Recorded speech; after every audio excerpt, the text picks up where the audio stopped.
Bismillahirrahmanirrahim. Assalamualaikum warahmatullahi wabarakatuh. Alhamdulillah wassalatu wassalamu ala Rasulillah Sayyidina Muhammad ibni Abdillah wa ala alihi wa sahbihi wa mawalah, amma ba'du. Saudara-saudariku, kaum muslimin, kaum muslimat, pemirsa Damai Indonesiaku dimanapun berada. Tadi kita sudah mendengarkan pemaparan yang luar biasa dari guru kita Syekh Fikri Thorik. Mudah-mudahan Allah rahmati dan berkahi beliau dengan keberkahan yang berlimpah dunia dan akhirat.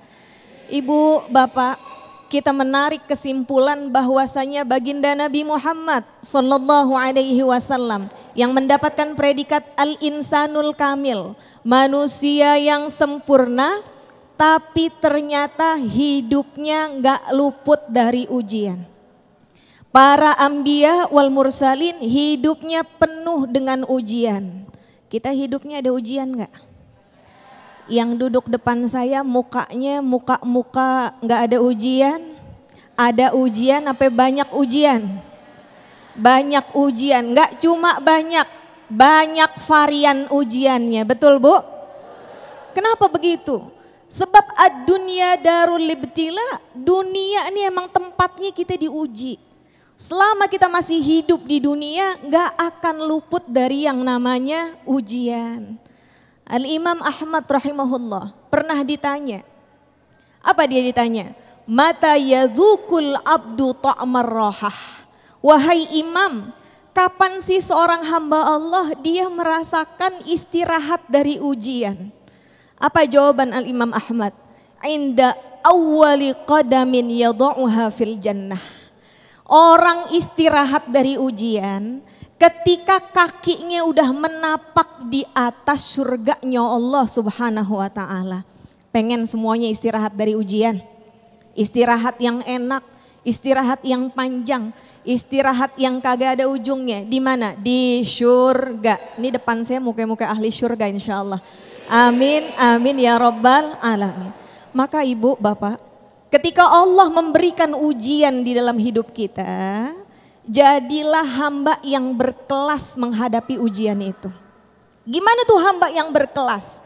Hamba yang ketika diuji oleh Allah subhanahu wa ta'ala, jangan buru-buru langsung minta ujiannya diangkat. Dikasih sakit, dia bilang, ya Allah sakit banget, angkat deh penyakit saya. Diuji pakai miskin, dia bilang, ya Allah angkat deh buru-buru kemiskinan saya. Diuji sama laki, dia berdoa, ya Allah angkat deh, hilang.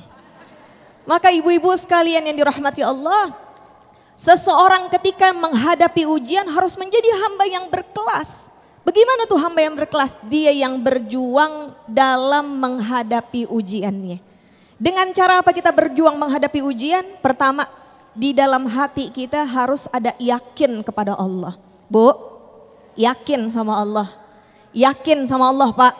Kayak keyakinan yang dimiliki oleh Nabiullah Ibrahim alaihi salam. Walladhi huwa yut'imuni wa yasqin wa idza maridtu fahuwa yashfin. Nabi Ibrahim alaihissalam punya keyakinan Allah subhanahu wa ta'ala yang menciptakan kita, maka Allah pula yang akan memberi kita makan dan memberi kita minum. Ketika kita sakit, Allah subhanahu wa ta'ala yang akan menyembuhkan. Jadi yakin, yang namanya ujian sepaket sama jalan keluarnya. Yang namanya kesulitan sepaket dengan kemudahannya. Yang namanya penyakit sepaket sama obatnya. Yakin harus juga disertakan dengan husnudzon. Kita prasangka baik kepada Allah subhanahu wa ta'ala. Jadi hati ada yakin, ada prasangka baik kepada Allah subhanahu wa ta'ala. Saya nanya sama ibu sama bapak. Bu, pak, pernah ngelihat semut ngantor? Semut masuk kantor ada?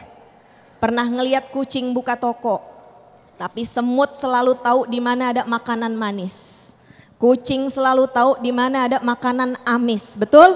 tandanya kehidupan kita semuanya sudah berada di bawah jaminannya Allah Subhanahu wa Ta'ala. Dan yang kedua, berjuang menghadapi segala ujian permasalahan hidup agar kita nggak jadi orang yang gampang bersedih adalah istiqomah. Janji Allah dalam Al-Quran, innal ladzina qalu rabbunallahu tsumma istaqamu fala khaufun alaihim walahum yahzanun. Yang beriman kepada Allah, yang istiqomah dalam keimanannya, di hatinya tak akan dia merasa takut dan merasa sedih. Dalam pepatah Arab disampaikan, man jadda wajada. Siapa yang bersungguh-sungguh maka dapatlah ia. Baik, Masya Allah. Terima kasih Ustazah Abira yang sedikit memberikan mukaddimah. Jadi tidak ada alasan ketika kita bersedih, ketika kita diuji oleh Allah, ketika kita mendapatkan permasalahan sehingga kita langsung bersedih. Yang kita perlu tanamkan dalam hati kita yaitu adalah keyakinan yang insya Allah pertolongan Allah sangat dekat.